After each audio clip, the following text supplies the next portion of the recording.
The fog hadn't lifted all morning.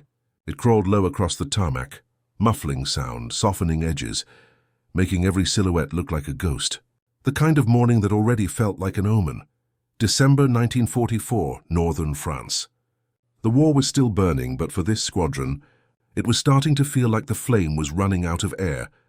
Inside the mess hall, a handful of pilots sat around a long wooden table, coffee steaming in metal mugs that no one was really drinking. The lights flickered. Someone coughed. Someone else tried to joke about the weather. Nobody laughed for real. The door opened and the air seemed to tighten. A clipboard, a map, a voice that didn't need to raise itself to be heard. "Gentlemen," the operations officer said, "this one's not optional."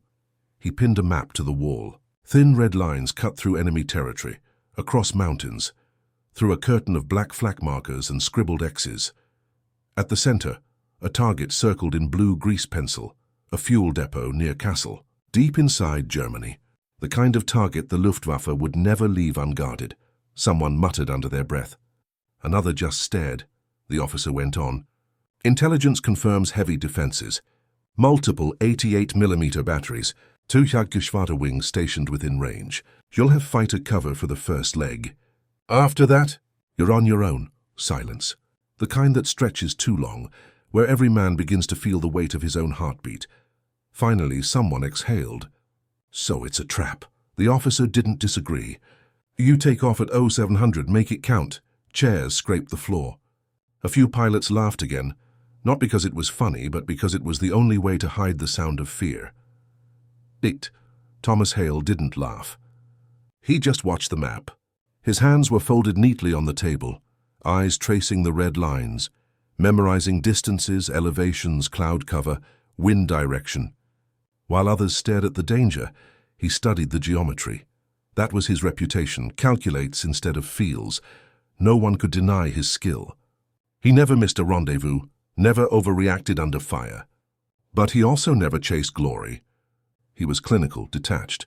In a world of adrenaline and instinct, Hale looked at the sky like it was a chessboard. "Tommy," a voice said beside him, his wingman, Corporal Vance, trying to sound casual. "You don't outfly death. You just postpone it."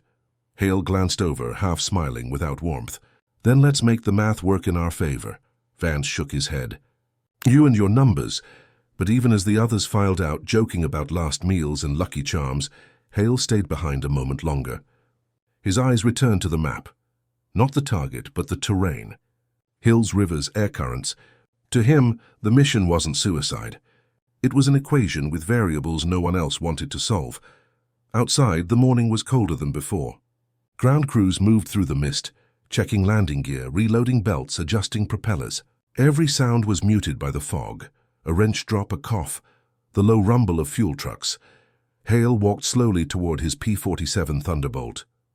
It loomed in the distance like a sleeping giant, its wings glistening faintly under a thin coat of frost. The paint was chipped, the nose scarred from months of combat.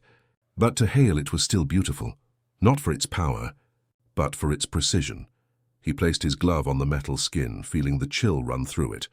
He could sense the way air would slide over these surfaces, the way the wind would curl under the flaps. He wasn't seeing a machine. He was seeing flow, force, angles.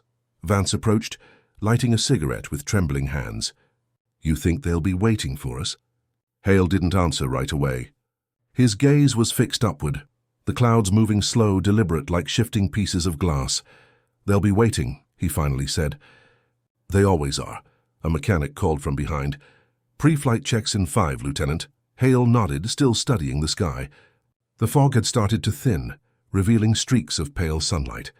He noted the crosswind, its direction, its temperature shift. "Tiny details, clues," he whispered almost to himself. "Wind from the northwest.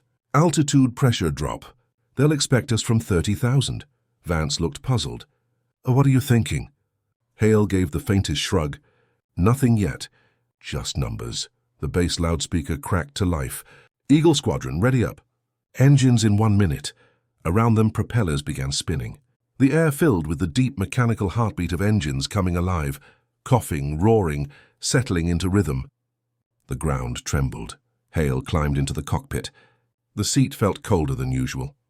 He adjusted his oxygen line, tested the throttle, switched on the gyros. His fingers moved automatically, like they'd memorized a ritual long ago. He caught his reflection in the canopy glass, eyes calm, almost distant. He wasn't fearless, just focused. From the control tower, the commander's voice came over the radio. "Gentlemen, this mission is critical. The fuel at Kassel feeds the German armor along the Rhine. If you fail, it keeps rolling. If you succeed, it stalls." A pause. "Make it count." Hale eased the throttle forward. The P-47 growled, then thundered down the runway. The fog peeled away in ribbons. Behind him, one by one, the others followed, streaks of metal and courage disappearing into a sky that didn't care who returned. As the ground fell away beneath him, Hale's mind wasn't on fear or luck or even survival. It was on angles. Wind drift, fuel flow, the invisible geometry that might, just might, make the impossible work. And somewhere beyond the horizon, a sky full of waiting enemies. The horizon was a dull bruise of grey and silver. Nothing moved except the faint shiver of sunlight breaking through the upper clouds. The P-47s climbed in formation, heavy and slow, their wings slicing through the morning haze like the blades of tired machines. At 20,000 feet, the world became a whisper. The roar of engines flattened into a steady hum. Below them, Europe broken and scarred, rivers like veins, cities like burns on skin. Lieutenant Thomas Hale checked his altimeter, compass, oxygen pressure, numbers aligned neatly in his head. Math was comfort. Precision was the only thing that ever felt safe. On his right wing, Corporal Vance steadied his plane, tapping the canopy twice, their silent ritual. Hale responded with one quick nod. The squadron stretched out ahead. 10 Thunderbolts. 2 bombers, a line of silver dots crawling eastward toward enemy airspace. The radio crackled softly. "All wings, check formation spacing. Keep it clean. Copy. Copy that." Short answers, no chatter. Words cost oxygen and courage was already thin. The morning sun rose higher, revealing the truth they'd all been pretending not to see. The sky was too clear, too still, no clouds to hide in, no cover to vanish beneath. Hale looked down. Shadows of his formation followed them across the fields, like ghosts chasing their living selves. He felt the weight in his chest grow heavier. He adjusted his oxygen mask. "Stay focused," he whispered, mostly to himself. Numbers first. He calculated wind shear, drift angle, visibility range. He noted the temperature drop, a sign of turbulence above the Rhine. Every variable, every possible adjustment. Vance's voice came through the radio. "You think they know we're coming?" Hale's reply was calm. "They always know." There was a pause. Then Vance again, quieter this time. "Feels like flying into a loaded gun." Hale didn't answer, because it was true. Ahead, the clouds began to thin completely, revealing the long stretch of blue sky that led toward the German border. The land below turned darker, forests, rivers, faint smears of smoke where yesterday's battles still smoldered. He could almost feel the invisible eyes of radar sweeping across the sky, measuring, tracking, locking on. At 25,000 feet, the contrails began to form, bright white streaks carving lines through the sky. Beautiful, terrifying, a message in plain sight. "We're here." Vance's voice came again. "Tommy, you ever get used to this?"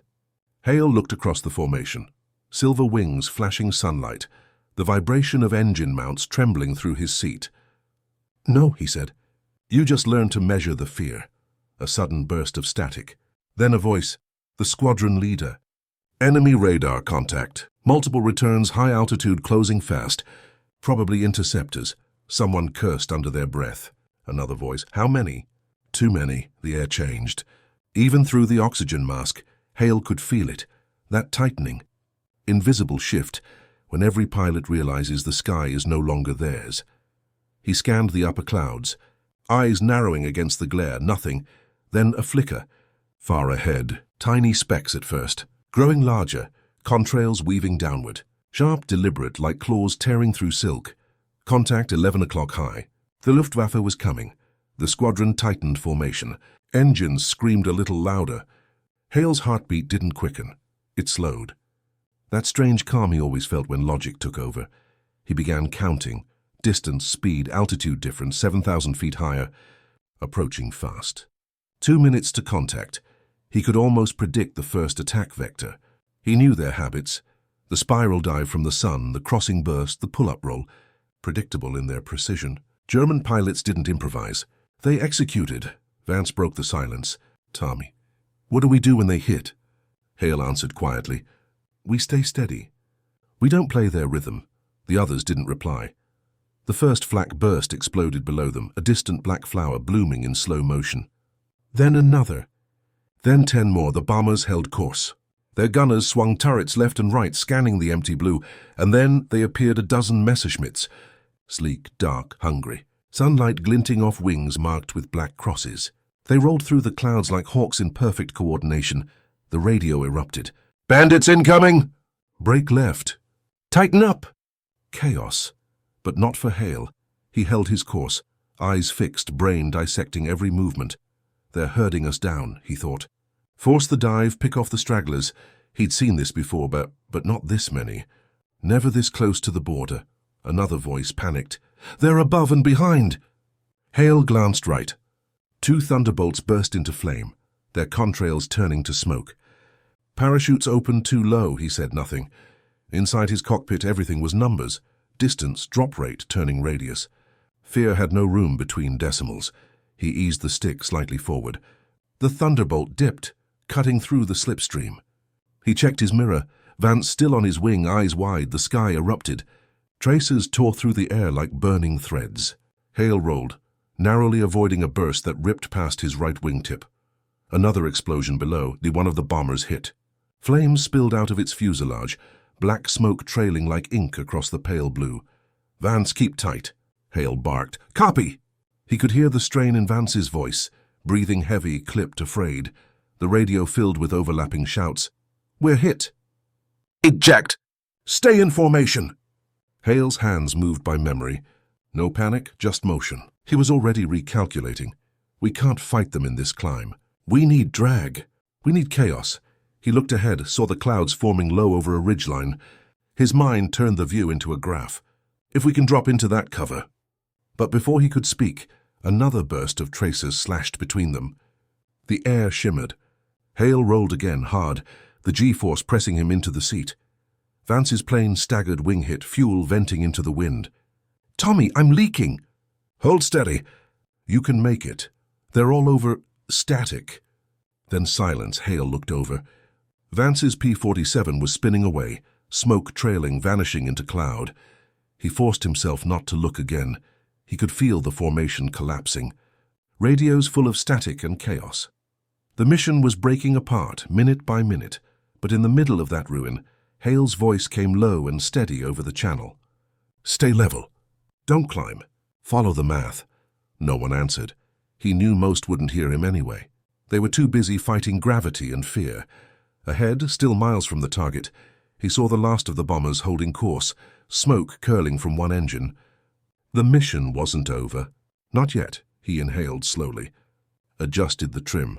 The sky ahead looked endless, silent, cold, and for the first time the thought crept in. Maybe this really is the sky of no return. The air had changed. It wasn't just colder. It felt heavier, as if the sky itself was holding its breath. Hale guided his P-47 through the thinning cloud layer, the world below reappearing in fragments, fields, rail lines, the grey sprawl of an industrial town. Smoke curled upward from chimneys and shattered roofs. Somewhere down there was the target, the oil depot they'd been ordered to destroy.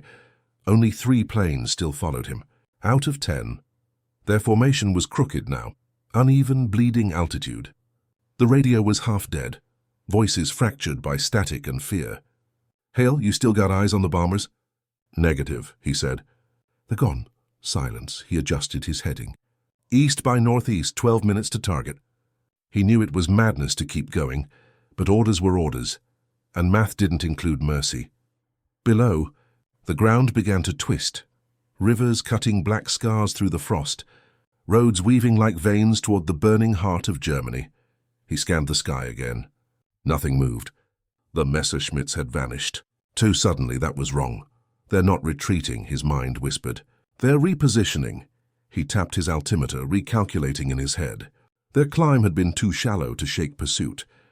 The Luftwaffe knew this airspace, the valleys, the radar gaps, the trap corridors, and then he saw it, glints of silver far to the east, low and fast, flying opposite direction. Not interceptors, not retreating, redirecting. The ambush wasn't above. It was waiting ahead. 5 minutes later, they found it. Or rather, it found them. Flak batteries opened up from the ground, black clouds exploding in precise intervals, like a metronome of death. Hale's canopy rattled with every blast. Shrapnel tore the sky apart. Break, break! He dove instantly, the altimeter needle spinning. The horizon blurred, earth and sky switching places in violent rhythm. The other pilots scattered, smoke trailing behind them. They've got us bracketed. Pull up, you're too low. Hale rolled hard, cutting through another burst of flak that shredded the air just behind him.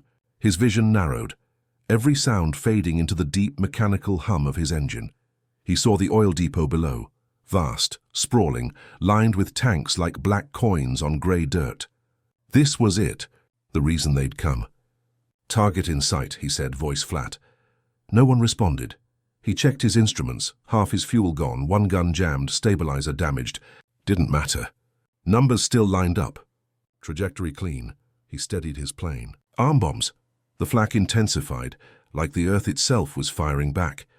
He could see the flashes now, rows of guns hidden in the trees, the muzzle fire rhythmically lighting up the forest. He didn't bother dodging. He corrected angle instead, calm, detached.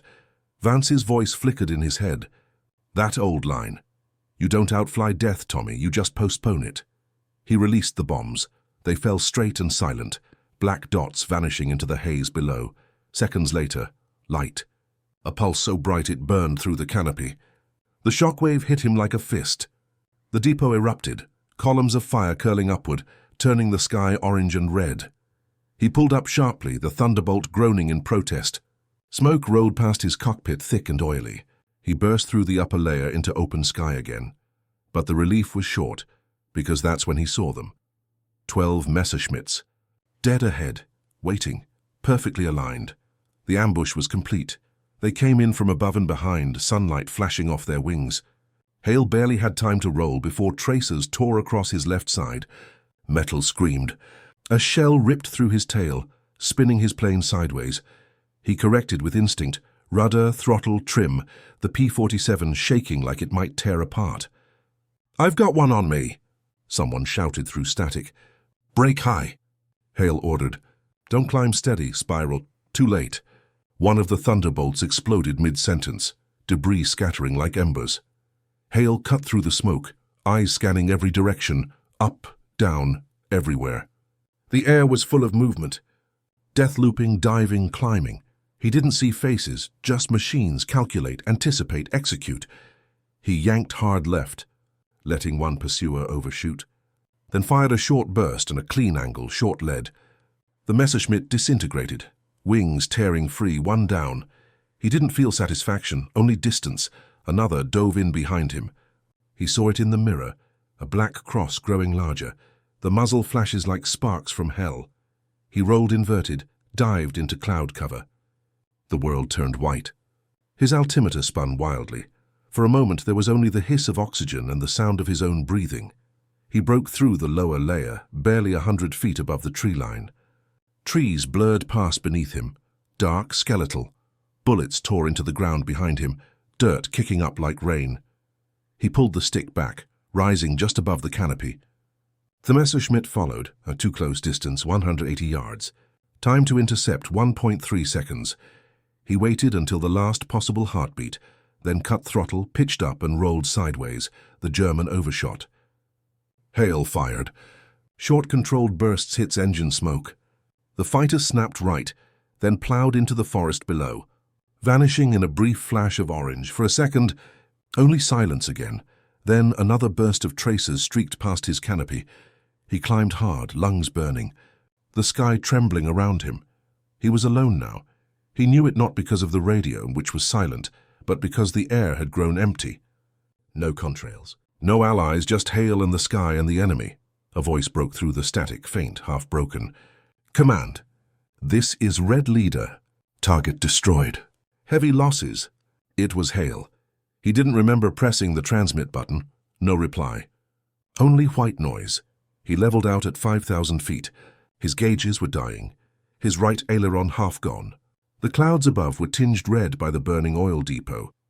He looked once toward the horizon, westward, homeward. A faint line of blue sky there. He thought of Vance, of the others. Of the numbers he'd trusted so completely. Of the mission that was already fading into static and smoke. He adjusted his heading, turned the P-47 toward the west, and behind him, from the distant clouds, another set of contrails began to form. More fighters. Coming fast. Hale exhaled once, calm, detached. He whispered to himself, barely audible over the wind. One more equation. He pushed the throttle forward. The engine screamed, the wings trembled, and the sky swallowed him whole. The sky was a storm of metal. Hale's P-47 screamed as tracer rounds tore through its skin, each impact sounding like a hammer against his ribs. He pulled hard left, but the stick felt heavy, sluggish, almost alive in its resistance. One glance at the gauge told him what he already knew: oil pressure failing. The warning lights glowed dull red, the kind of color that didn't blink, just watched you. Smoke coiled from under the cowling. The engine stuttered, once, twice, then roared back with a sound that no longer belonged to a machine, but to something dying. He leveled out for half a breath, long enough to spot the Messerschmitt looping behind him. The German was patient, experienced, waiting for Hale to break upward, again so he could cut the angle clean, not... This time, Hale yanked the throttle wide open and dove straight. Down the altimeter spun like a clock gone mad. Wind howled past the canopy, the world stretching into streaks of grey and green. He could feel gravity crawling up his chest, forcing air out of his lungs. 1,000 feet. 1,000, 3,000. The Messerschmitt followed. Bullets stitched the sky beside him. One struck the canopy frame. Another shattered a gauge into dust. Hale didn't flinch. He was calculating, even now, speed, drop rate, compression, threshold. He'd flown enough test dives to know exactly how far a P-47 could fall before the wings started to shear. But this wasn't a test. This was the edge. He pulled up at 1,200 feet, the aircraft groaning like a wounded beast. The sudden torque ripped through the fuselage, and the left wing caught flame. For a moment he thought he'd made it. Then the fire reached the fuel line. The explosion was small at first, a flash, a shudder, then a bloom of orange that lit the cockpit like sunrise. The force threw him sideways. His helmet cracked against the canopy frame. Instinct took over. He reached for the latch, yanked it once, twice, jammed, smoke filled the cockpit. The gauges melted into red streaks. He could taste metal and fire in every breath. He slammed the latch again, once more, and the canopy snapped open. The wind ripped through the cockpit. He unbuckled, kicked off the pedals, and let the world swallow him whole. For a second, there was nothing but falling. The air rushed past in violent silence, the kind that deafens more than it screams. The P-47 tumbled below him, fire spiraling from its wing as it fell toward the trees, a dying comet tracing its own grave. He counted. 1, 2, 3, then pulled the ripcord. The parachute burst open above him, jerking his spine like a whip. His body swung violently, the straps biting into his shoulders. Below, the forest waited, a vast sea of black trunks and smoke. He drifted through the last 100 feet like a ghost through memory. Branches tore at his uniform, ripping fabric, slashing skin. He hit the ground hard, rolling over damp leaves and frozen soil. The wind left his lungs. He lay still. The world was silent again. Only the distant roar of fire from his crashed plane broke it. One long, low exhale of dying metal. Hale blinked through the haze, vision swimming in and out of focus. The parachute tangled in a pine above him, its white fabric glowing faintly in the half-light. He tried to stand, but pain bloomed sharp in his leg. Not broken, just bruised deep. He crawled toward the wreckage. Each movement left streaks in the dirt. Through the smoke he saw what remained of the P-47, half buried, one wing still burning, the nose crushed into the earth. He stopped 5 feet short. The heat forced him back. The smell of fuel and scorched metal filled the air. Something in him broke then. Not loudly, not in words, but in the quiet way his shoulders slumped and his eyes lost their sharpness. For the first time in the war, the math didn't make sense. He'd calculated the angles, the wind, the drag. Everything should have worked. But here he was in the mud, alive for no reason his equations could explain. He sat down, back against a tree, the forest whispering around him. Smoke drifted between the trunks like grey ghosts.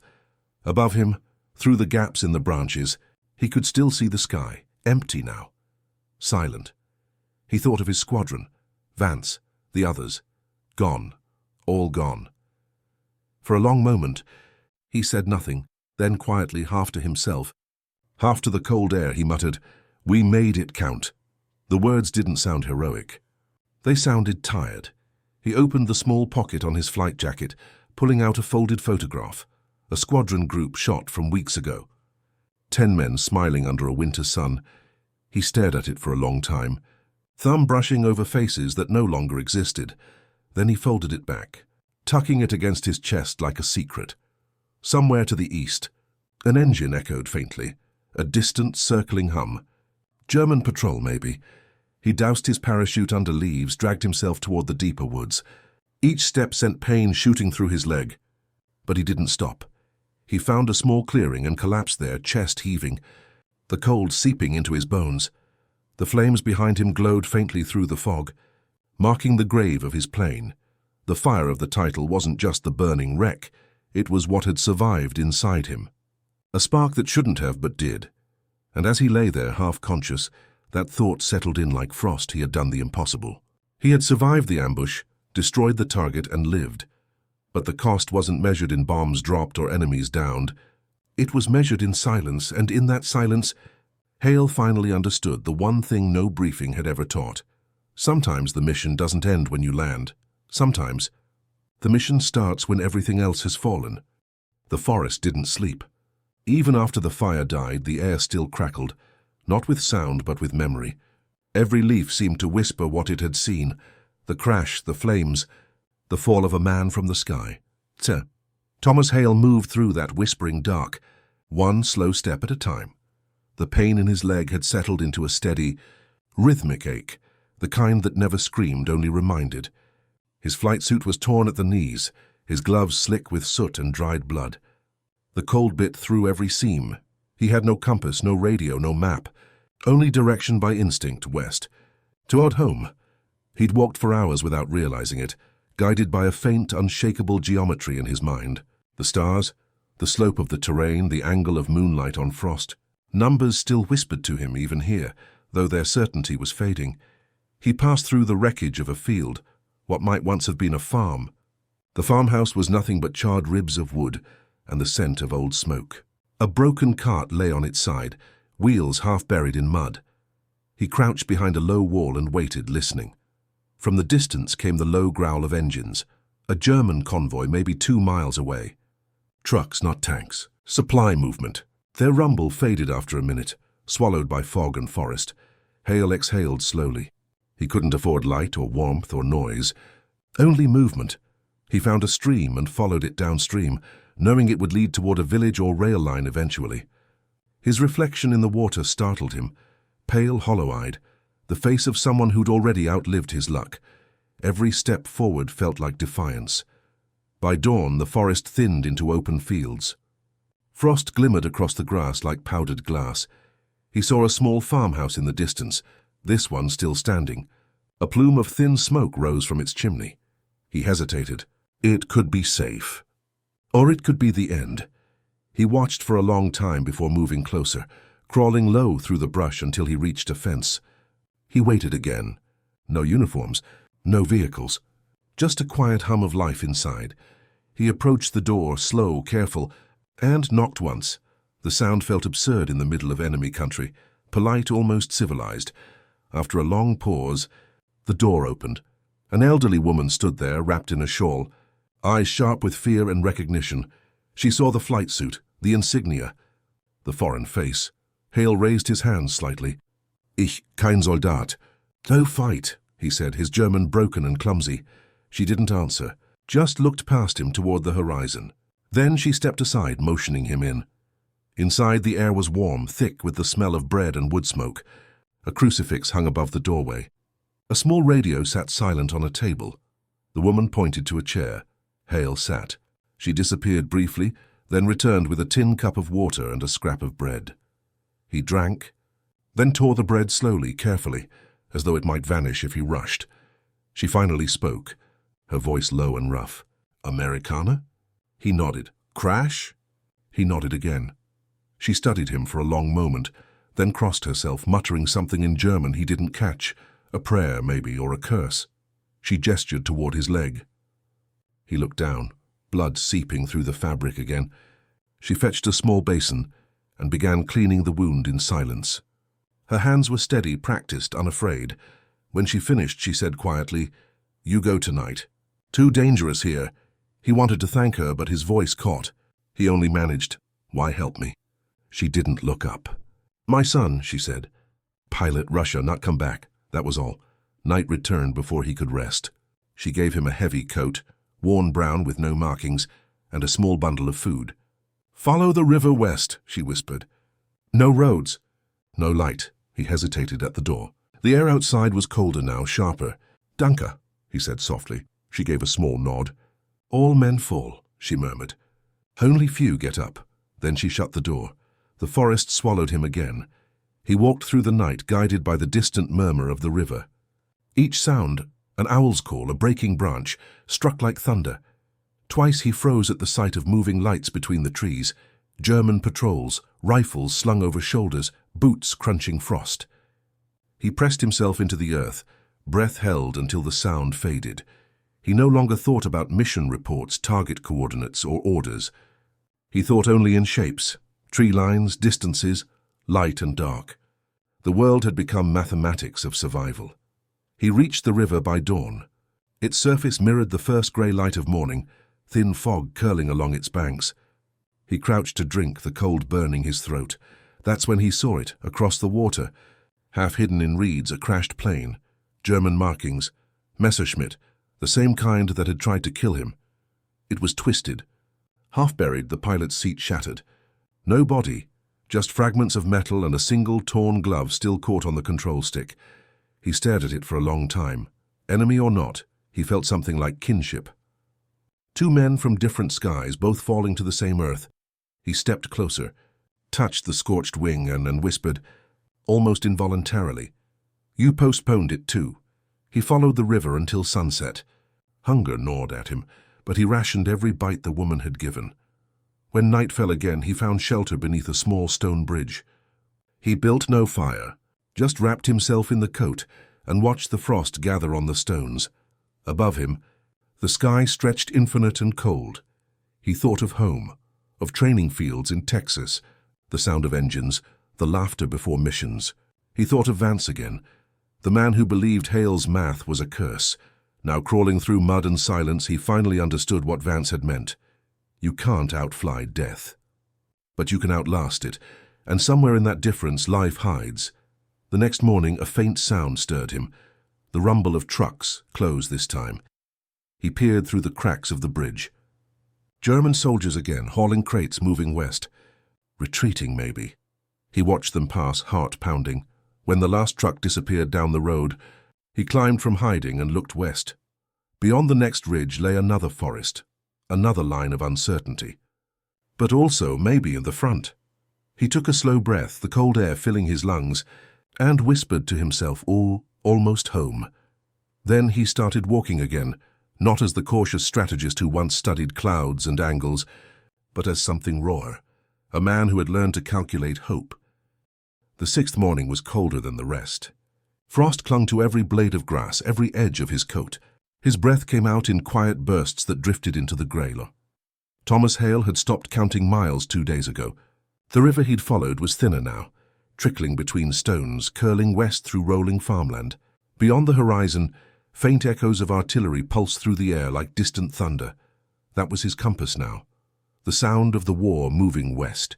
He limped across a field, every step a reminder of the wound in his leg. His boots were cracked, his uniform stiff with dried mud. The bundle of food from the old woman was gone. He'd eaten the last crust of bread the night before. But he was close. He could feel it. A ridge rose ahead, lined with bare trees. From the top, He'd see what lay beyond, whether more of the enemy's land or something like home. He climbed slowly, using his hands when his legs failed. The cold air stung his lungs. At the crest, he stopped, and for the first time in days, he saw the horizon not as a line, but as a promise. In the distance, faint but unmistakable, stood the white smoke of Allied artillery. The sound was clear now, not thunder but rhythm. The heartbeat of home. He sank to his knees, the strength gone from him. For a long moment he just breathed, then he rose again and started down the other side. By mid-afternoon, he found the road. It cut across open terrain, wide and empty, except for scattered craters and the skeletons of burned-out vehicles. He crouched behind a ditch, scanning for movement. Nothing, just wind. He waited another minute before crossing. Halfway through, a low rumble approached, faint at first, then growing. He dropped flat, heart hammering. A column of jeeps appeared on the road ahead, sunlight glinting off their windshields. Olive drab, white stars on the hoods. Americans. Hale stepped out slowly, raising one arm. For a split second, the jeeps didn't slow, soldiers gripping rifles, shouting commands. Then one voice cut through, "Hold fire. Hold your fire. He's one of ours." The first jeep pulled up in front of him, brakes screeching. The sergeant in the passenger seat stared at him, eyes wide. "Holy hell," the man said. "You look like you came back from the grave." Hale almost laughed, but his throat was too dry for sound. They helped him into the jeep, wrapping him in a blanket, handing him a canteen. The water was cold and metallic, but it felt like life itself. As they drove, Hale stared at the horizon behind them, the forest shrinking into the distance, smoke still curling faintly above the place where his plane had died. They reached the field hospital by dusk. Rows of tents stretched out across muddy ground, engines humming, voices blending into the low murmur of recovery and exhaustion. Hale was led to a cot and checked by a medic. Blood pressure, pulse, shrapnel cuts. "You're lucky," the medic said. "Crash like that, you should have been a name on a report." Hale didn't answer. His eyes wandered to the next cot. Another pilot bandaged, asleep. The man's hand twitched in dreams, as if still holding a control stick. The medic noticed Hale staring. "You lost your unit." Hale nodded slowly. "Yeah," the medic said quietly. "Most of them don't come back either." He gave Hale a pat on the shoulder and moved on. That night Hale sat outside the tent. The air was still. The moon hung low, pale against drifting clouds. A young lieutenant approached, clipboard in hand. "Name?" "Lieutenant Thomas Hale, 74th Fighter Squadron." "Mission?" "Target, oil depot east of Castle." The lieutenant flipped through a folder. "We've got recon from yesterday," he said, pulling out a photo. Grainy, black and white. "Depot's gone, flattened. Secondary explosions took out half the nearby rail line. Command says it crippled 3 divisions' fuel supply." He handed the photo to Hale. The target was nothing but a black crater now, surrounded by twisted steel. "They're calling it a miracle strike," the lieutenant continued. "Only one confirmed survivor as you." Hale stared at the image for a long time. A miracle strike. That's what they called it. He could still see it, the dive, the fire, the impossible angle. The numbers flashing behind his eyes. "They'll want to debrief you tomorrow," the lieutenant added. "You should rest. You've done more than enough." He turned to leave, then hesitated. "For what it's worth," he said quietly. "The depot's destruction might have saved hundreds of lives, maybe thousands." Then he walked away. Hale remained seated, staring at the photograph under the moonlight. The crater looked peaceful from this distance, abstract like geometry again, but he knew what it really was. He knew what it had cost. The next morning he woke to the sound of aircraft overhead, Allied bombers heading east. Their engines steady, unbroken. He stepped outside, leaning against the tent pole, watching them pass, dozens of them flying in perfect formation. No missing planes, no smoke trails. He realized something then, something that settled deep in his chest. The dive hadn't just been survival. It had taught them. His reckless, calculated fall had rewritten how they flew. A single act of desperation had become a blueprint for victory, but that knowledge didn't feel like pride. It felt like gravity. For every equation he solved, there was a name he couldn't forget. Vance, Carter, Daniels, all the ones who hadn't come back. Later that day, as he was preparing to be transferred back to command, an intelligence officer stopped by his tent. "Lieutenant Hale?" "Yes." Command wants to speak with you. Debrief scheduled tomorrow, but—" The officer paused. "They're already rewriting the reports. They're calling your dive the Hale maneuver." Hale gave a faint, tired smile. "Don't," he said quietly. "It wasn't a maneuver. What was it then?" He looked out toward the fading sky. A mistake that worked. The officer didn't know what to say. He nodded once, then left. Hale stood there a while longer, watching the horizon. The same horizon he'd chased for 6 endless days. The same one that had once looked like death, now shimmering faintly like forgiveness. He breathed deep, the air sharp with winter, and finally whispered to no one in particular, "You don't outfly death. You just learn how to meet it." The engines above grew louder. The war still raged on, but for the first time Hale didn't feel like he was running from it. He felt like he'd finally landed. The war ended the way a storm does, not with silence, but with a long, aching calm. Months had passed since Lieutenant Thomas Hale's miracle dive. The snow was gone now, replaced by muddy fields and broken towns, stitched back together with Allied flags. The airfields buzzed again, not with the panic of sorties, but with the slow hum of rebuilding. To most, Hale was a name in a headline. Pilot's impossible maneuver turns mission into victory. To the brass, he was a case study. A man who'd proven that mathematics and madness could coexist in the same cockpit. But to Hale himself, it was just something he had to live with. He sat in a makeshift operations room, walls lined with maps and coffee-stained reports. The debriefing officer, a colonel with tired eyes, slid a file across the table. "The Hale dive," the colonel said. "We've run the numbers. By all accounts, what you did shouldn't have worked." Hale didn't answer. He traced the lines on the map instead, the same coordinates he'd memorized before that doomed mission. "We're adapting your flight profile," the colonel went on. "Future squadrons will train using it. The engineers call it a controlled terminal dive. You pioneered it." Hale gave a dry laugh. "You make it sound like I meant to, didn't you?" He looked up, meeting the colonel's gaze. "No, I meant to survive." The colonel said nothing. After a pause, he closed the file and stood. "Well, Lieutenant, sometimes survival is strategy." Later that day, Hale wandered into an abandoned hangar. The floor was still marked with oil stains, and the faint outlines of where Thunderbolts had once rested nose to nose. A mechanic was working quietly on a half-stripped engine nearby. He looked up, recognizing Hale. "You're him, aren't you?" "The dive pilot." Hale offered a weary smile. "Depends who's asking. Name's O'Reilly." "I heard the story. Whole squadron wiped out. One man comes back and burns a depot to the ground. Hell of a thing." Hale ran a hand along a rusting wing frame. "They didn't come back because of me. They came back through me." O'Reilly frowned, confused. "You mean every pilot who dives now dives with their ghosts?" For a moment, the only sound was the clicking of tools and the distant drone of training planes. Hale closed his eyes. He could almost hear them again. Vance laughing over the radio. Carter cursing the flak bursts. Daniels humming some country tune through his oxygen mask. They were all equations that ended too soon. That night, Hale sat at a small desk in the officers' quarters, a blank page in front of him. He'd been avoiding this letter for weeks. It was addressed to Mrs. Carter, wife of his wingman. He began slowly. "Ma'am, I've started this letter a dozen times and thrown each one away. There's no way to say that your husband died bravely without making it sound like an apology. So I won't try." He paused, staring at the candle flame flickering beside him. "He was flying beside me when we were hit. He stayed in formation even after his right wing was gone. The last thing I heard him say was, 'Keep it straight.' Tommy. He did, until there was no more straight left to keep. If it's any comfort, his steadiness saved my life, and through that, maybe hundreds more. But I know that's not what you asked God for." He signed it simply, Lieutenant Thomas Hale. He folded the letter carefully and sealed it.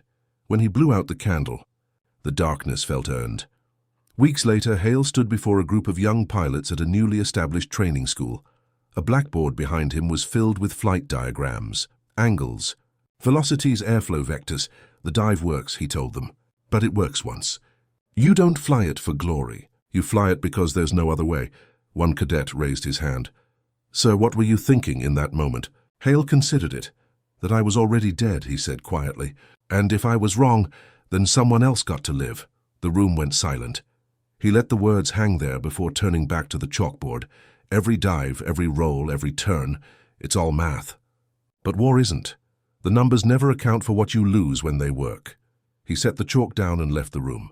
The cadets watched him go, unsure whether they'd just been inspired or warned. When his orders finally came, they weren't for another mission, but for home. His war was over. The flight back to England was uneventful, the sky strangely empty. Below him stretched a patchwork of fields and rivers, peaceful and indifferent. He thought about how quiet the cockpit felt without gunfire, without the weight of radio chatter. Just the hum of the engine and the wind. Two old companions finally at peace. At 12,000 feet, Hale tilted the stick gently and descended through a layer of thin white cloud. The sunlight broke through, scattering across the canopy. For a moment, it felt like diving again, but this time, there was no fear, no fire, just gravity and grace. Months later, a newspaper ran a feature titled "The Math Behind Courage."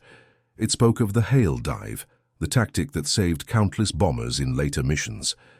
It quoted engineers, generals, historians. But nowhere in the article was there mention of the night sky turning red, or of men screaming through static. Hale read it once, folded it neatly, and placed it in a drawer. He preferred not to be remembered for what he did. He wanted people to remember why he did it. Years passed. The war became memory, then history. Hale lived quietly near a small airfield in Maine, teaching young pilots how to respect the sky rather than conquer it. One evening, Hale's student lingered after class, a kid barely 20. "Sir," he said, "is it true what they say, that you figured out some kind of perfect formula for survival?" Hale smiled faintly. "No," he said, "there's no perfect formula." "Then what kept you alive?" Hale looked out toward the sunset, the horizon glowing gold like a trail of fire. "Understanding the one thing math can't predict." "What's that, sir?" He turned back, eyes steady. "When it's time to stop calculating, and just dive." The student nodded, not fully understanding. Hale didn't expect him to. Some lessons, he thought, only the sky could teach. He stood there long after the boy left, watching the last light fade. That night, the wind picked up. The old hangar creaked, and somewhere far off thunder rolled again, faint, almost like engines. Hale lay awake, eyes tracing patterns in the ceiling. He still saw it sometimes, and the dive, the fire, the perfect geometry of survival carved against the impossible. But instead of fear, it brought a strange calm. He'd outflown death once, not by speed or skill, but by surrendering to the math and the madness both. He whispered to himself one last time, like an old equation he finally understood: you don't outfly death. You learn to meet it, at the right angle. Outside, the rain began to fall, soft, steady, and cleansing. And somewhere in the distance, under that same endless sky, a new generation of pilots learned to fly. If you felt this story, if it made you see the war, the men and the sky a little differently, don't forget to like, share and subscribe, because every forgotten mission, every impossible choice, and every pilot who dared the odds deserves to be remembered.